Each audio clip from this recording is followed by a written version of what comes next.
اعوذ باللہ من الشیطان الرجیم بسم اللہ الرحمن الرحیم۔ آج الحمدللہ اس خوبصورت مرکز میں یہ خوبصورت پروگرام بنام جلسہ دستار فضیلت انعقاد پذیر ہے۔ اللہ تعالی ہم سب کی حاضری کو اپنی پاک برگاہ میں قبول و منظور فرمائے۔ جن طلباء کرام کی آج دستار ہے ان کو بھی میں مبارکباد پیش کرتا ہوں۔ ان کے جو سرپرست حضرات ہیں وہ بھی مبارکباد کے مستحق ہیں۔ محترم قبلہ قاری عبدالغفور ڈار صاحب بھی مبارکباد کے مستحق ہیں۔ اللہ پاک سب کو برکتوں سے مالا مال فرمائے۔ میں کوشش کروں گا کہ 5 منٹ کے اندر اندر اپنی گفتگو کو مکمل کر لوں، لیکن جو بات کروں گا وہ آپ نے بڑی توجہ کے ساتھ سننی ہے۔ جس طرح ابھی قبلہ مفتی صاحب نے فرمایا کہ سیکھنے کی نیت سے آیا کریں، تو اسی نیت سے اور اسی توجہ کے ساتھ آپ نے میری گفتگو کو سماعت کرنا ہے۔ جامع ترمذی کے اندر ایک حدیث پاک ہے، نبی کریم علیہ الصلوۃ والسلام کے دور میں 2 بھائی تھے، دونوں شادی شدہ تھے اور دونوں کو اللہ تعالیٰ نے اولاد جیسی نعمت بھی عطا فرمائی ہوئی تھی۔ اب ان دونوں میں سے ایک بھائی جو تھا وہ ہر وقت نبی کریم علیہ الصلوۃ والسلام کی خدمت میں بیٹھا رہتا تھا، صبح و شام دین حضور سے وہ سیکھتا رہتا، حضور کے چہرے کی زیارت کرتا رہتا۔ جو دوسرا بھائی تھا وہ کام کاج کرتا، اپنے بیوی بچوں کو بھی وہ پالتا اور اپنے بھائی کے بیوی بچوں کا خرچہ بھی وہی اٹھایا کرتا تھا۔ اب اسی طرح دن گزر رہے تھے تو ایک دن وہ بندہ حضور کی بارگاہ میں آیا جو کام کاج کرتا تھا، جو بھائی حضور کی بارگاہ میں آیا اور عرض کرتا ہے کہ یا رسول اللہ، یہ جو میرا بھائی ہے یہ شادی شدہ بھی ہے، اس کے بچے بھی ہیں، اولاد بھی ہے، لیکن یہ کماتا کوئی نہیں ہے، یہ ہر ٹائم آپ کی بارگاہ میں بیٹھا رہتا ہے، ہر وقت یہ دین ہی سیکھتا رہتا ہے، اپنے بچوں کا خرچہ بھی میں ہی اٹھا رہا ہوں اور اس کے بچوں کا خرچہ بھی میرے سر پر ہی ہے، تو آپ اسے بولیں کہ یہ دین سیکھے لیکن ساتھ کوئی کام کاج بھی کرے۔ اب یہ اس نے اپنا شکوہ آگے حضور کی بارگاہ میں بیان کیا، تو اب سنیں حضور کے الفاظ کیا تھے۔ یہ بڑی توجہ کے ساتھ سننے والی بات ہے، بڑی توجہ کے ساتھ۔ جب اس نے کہا نا کہ یا رسول اللہ آپ اس کو فرمائیں کہ یہ بھی کوئی کام کاج کر لے، اپنے بیوی بچوں کا کم از کم خرچہ تو اٹھائے، یہ بھی میرے ساری پڑا ہوا ہے، تو حضور نے فرمایا کہ بھئی تجھے اور تیرے بیوی بچوں کو جو رزق مل رہا ہے نا، ہو سکتا ہے کہ اللہ تعالیٰ تیرے اس بھائی کی برکت سے تجھے بھی عطا فرما رہا ہو۔ تو یہ کہہ رہا ہے کہ میں اس کو کام پہ بھیج دوں؟ تجھے اور تیرے بیوی بچوں کو جو رزق مل رہا ہے ہو سکتا ہے کہ اس کی برکت سے، تیرے اس بھائی کی برکت سے جو کہ دین سیکھ رہا ہے، ممکن ہے کہ اس کی برکت سے اللہ تعالیٰ تجھے بھی رزق عطا فرما رہا ہو۔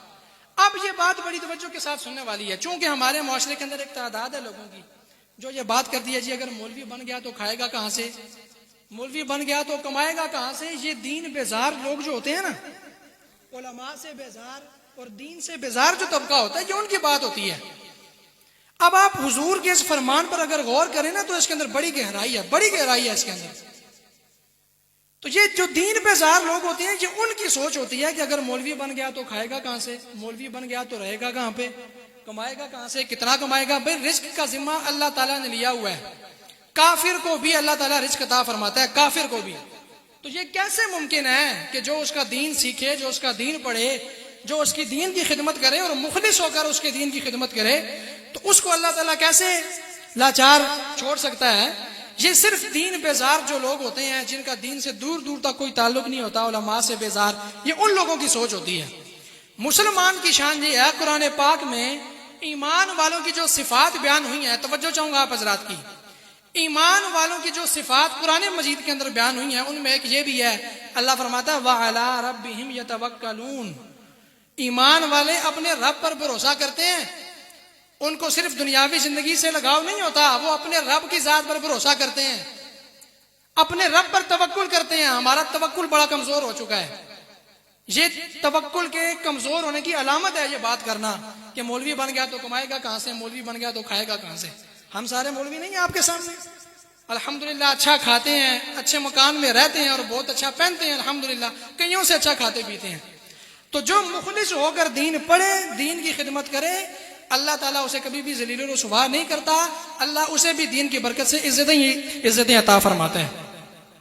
تو جو حضرات یہاں پر آپ موجود ہیں ضرور یہ نیت کریں کہ اپنی اولاد میں سے کم از کم کوئی ایک بچہ ایسا ہونا چاہیے جس کو ہم حضور کے دین کے لیے پیش کریں، اپنی فیملی میں سے، اپنے خاندان میں سے، اپنی اولاد میں سے کم از کم بھائی کوئی تو ہمارا ایسا ہو کہ جو ہمارے مرنے کے بعد ہمارے لیے بخشش کی دعا کرے۔ یہاں پر تو حالت یہ ہوتی ہے کہ دنیا اتنی پڑھا دیتے ہیں لیکن جب باپ کا انتقال ہوتا ہے تو بیٹے کو جنازہ پڑھانا بھی نہیں آتا، پڑھانا دور کی بات اس کو پتہ ہی نہیں ہوتا کہ نماز جنازہ کیا ہوتی ہے۔ اب یہ واقعات اس طرح کے بہت سارے، اتنا ٹائم نہیں ہے ورنہ میں آپ کے سامنے بیان کروں، تو کوئی نہ کوئی ہمارا ایسا ذریعہ ہونا چاہیے کہ ہم دنیا سے چلے جائیں لیکن ہمارے دنیا سے جانے کے بعد بھی وہ جو ایصال ثواب کا سلسلہ ہے ہمارے لیے وہ ہماری قبر میں جانے کے بعد بھی چلتا رہے۔ تو ضرور یہ کوشش کریں، یہ اپنا ذہن بنائیں، صرف یہ دنیا ہی نہیں ہے، آخرت کی تیاری کریں، آخرت کے لیے بھی کچھ توشہ ہمیں اکٹھا کر کے رکھنا چاہیے۔ اللہ تعالی ہم سب کو ان باتوں کو سنجیدگی کے ساتھ سننے کی، ان پر عمل کرنے کی توفیق عطا فرمائے۔ آخر میں ایک مرتبہ پھر محترم قبلہ قاری عبدالغفور ڈار صاحب کو میں مبارکباد پیش کرتا ہوں، اتنا خوبصورت انہوں نے یہ مرکز بنایا، آپ کے سامنے موجود ہے۔ الحمدللہ سال ہر سال کئی حفاظ کرام یہاں سے پڑھ کر جاتے ہیں اور اپنے اپنے علاقوں میں وہ دین کی خدمت کرتے ہیں۔ اللہ تعالی ہم سب کو اخلاص کے ساتھ اپنے دین کی خدمت کے لیے قبول و منظور فرمائے۔ وما علیہ الا البلاغ المبین۔